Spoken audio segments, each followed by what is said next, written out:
Hello friends, I am Apriti. Welcome back to our channel plants space. ये है आलमंडा wine जो कि सर्दियों में सूखी हुई दिखाई देगी। इसकी पत्तियां भी पीली होकर झड़ जाती हैं, लेकिन ये सूखती नहीं है। सर्दियां इसका डोरमेंट सीजन होता है जिसमें ग्रोथ बंद हो जाती है। जैसे ही फरवरी मार्च आएगा प्लांट में न्यू ग्रोथ स्टार्ट हो जाएगी। तो पहले ये देखें कि बेल ठीक है या नहीं। इसके लिए हल्का सा स्क्रैच किया और ये हरी निकली है, यानी हमारी बेल बिल्कुल ठीक है। आप स्टेम पोर्शन से भी चेक कर सकते हैं। तो सबसे पहले जितनी भी इसकी ये टहनियाँ हैं, बेल है, इसको कट कर देंगे, क्योंकि अगर गमले में लगी हुई है तो इसमें नीचे से दोबारा ग्रोथ स्टार्ट होगी और ऊपर की जो ये शाखाएं हैं ये बेकार हैं। तो इसको कट कर देंगे और अलग कर लेंगे प्लांट से। अगर ज़मीन में लगी है तो इसको कट करने की ज़रूरत नहीं है, ये वहीं से ही ग्रोथ कर जाएगी। लेकिन पॉट में थोड़ा ध्यान रखना होता है क्योंकि जगह कम होती है और उन्हीं के अनुसार आपको प्लांट को सेट करना होता है। अब ये लगभग 1.5 से 2 फीट तक हमने रहने दी है। यहीं से इसमें न्यू शूट्स बन जाएंगी और फिर से हमारी हरी भरी बेल बनकर तैयार हो जाएगी। लेकिन हमें इसको ग्रो बैग में शिफ्ट करना था क्योंकि काफ़ी टाइम हो गया है। ये 12 इंच के गमले में ही लगा हुआ है। तो हमने क्या किया, इसको मिट्टी की गुड़ाई करके साइड साइड से मिट्टी को थोड़ा लूज़ किया। हल्का करने के बाद इसको हमने बाहर निकाल लिया, लेकिन बाहर निकालने के बाद कुछ और ही मिला। तो ये जो है अलामांडा बेल है जिसपे पीले रंग के फूल आते हैं और इसकी फ्लावरिंग के लिए आप डिस्क्रिप्शन बॉक्स की वीडियो चेक कर सकते हैं। मुझे ये बहुत पसंद है। अब जहाँ जहाँ रेन लिली के बीज गिरे हैं वो वहीं पे जर्मिनेट हो गए हैं और हर पॉट में आपको ये देखने के लिए मिल ही जाएंगे। आजकल हम रिपोर्टिंग शेयर कर रहे हैं तो आपको दिखाते ही रहते हैं। सावनी के पॉट में भी देखिए कितने सारे निकले थे। तो ये थोड़ा आप जो बीज वाले पौधे हो ना रेन लिली के, उनको थोड़ा अलग रखिए, नहीं तो वो हर पॉट में अपने सीड्स बिखेर देंगे और वहीं उसमें जर्मिनेशन स्टार्ट हो जाती है। तो अभी साइड से मिट्टी को हल्का करके जैसे ही हमने इसको बाहर निकाला तो हमें दिखाई दिया कि इसमें रूट बाउंड नहीं है, यानी कि इसको ग्रो बैग में शिफ्ट करने की ज़रूरत नहीं है। हमने ग्रो बैग भी साइड में तैयार कर लिया था, लेकिन फिर सोचा कि जब इतना रूट्स है ही नहीं तो वापस से ही इसे 12 इंच के गमले में लगा देते हैं और ग्रो बैग में दूसरा प्लांट शिफ्ट कर देंगे। और ऐसे ही दूसरे प्लांट के साथ भी हुआ, जो कि हम कल आपसे वीडियो शेयर करेंगे।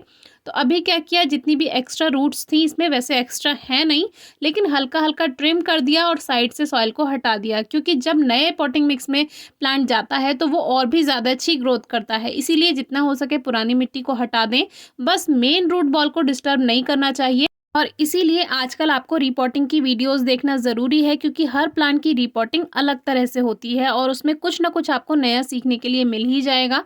तो अभी हमारा जो मेन रूट बॉल है वो ठीक है। साइड से थोड़ा सा मिट्टी को लूज़ कर देते हैं और वापस से इसको 12 इंच के गमले में ही लगाने वाले हैं। 12 इंच के गमले में भी आलामांडा वाइन को बहुत अच्छी फ्लावरिंग होती है। अगर फरवरी में आलामांडा में ग्रोथ नहीं हो रही है तो उसको लेकर परेशान ना हो, क्योंकि हमारे यहाँ भी काफ़ी लेट इसमें ग्रोथ होती है। आलामांडा वाइन हो या प्लांट हो, कभी कभी मार्च में और कभी कभी ऐसा होता है कि अप्रैल तक जाकर भी इसमें न्यू शूट्स आती हैं। तो थोड़ा पेशेंस रखिए, वेट कीजिए।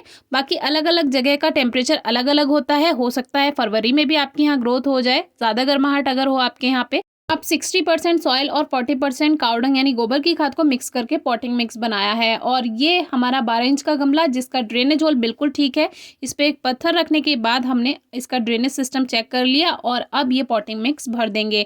आप चाहें तो आधी मिट्टी आधा खाद का मिक्सचर भी बना सकते हैं, या एक लेयर मिट्टी की, एक लेयर खाद की, एक लेयर फिर मिट्टी की, एक लेयर फिर खाद की, ऐसे भी आप रख सकते हैं।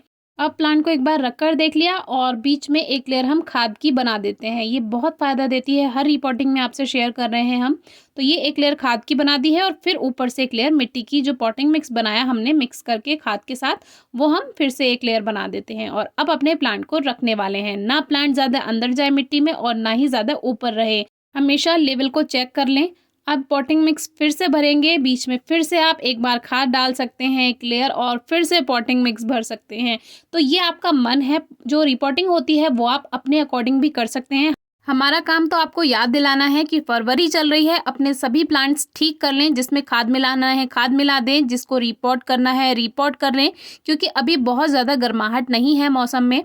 अब पौधे में पूरी तरह पानी दे देंगे। थोड़ी जगह हमने खाली रखी हुई है, जो आगे जब हम खाद मिलाएंगे लगभग 1 महीने बाद पौधे में, तो उसमें जगह रहनी चाहिए। अब 1-2 दिन इसको धूप में नहीं रखेंगे, थोड़ा रूट्स को सेट होने देंगे। जो भी फ्लावरिंग प्लांट है उसको हर 25 से 30 दिन में खाद ज़रूर दीजिएगा। अच्छी धूप मिलनी चाहिए, कम से कम 3-4 घंटे की तो ज़रूर ही मिलनी चाहिए और मिट्टी में हल्की नमी रहे। इसी तरह से अच्छी फ्लावरिंग आपको मिल जाएगी। Thank you.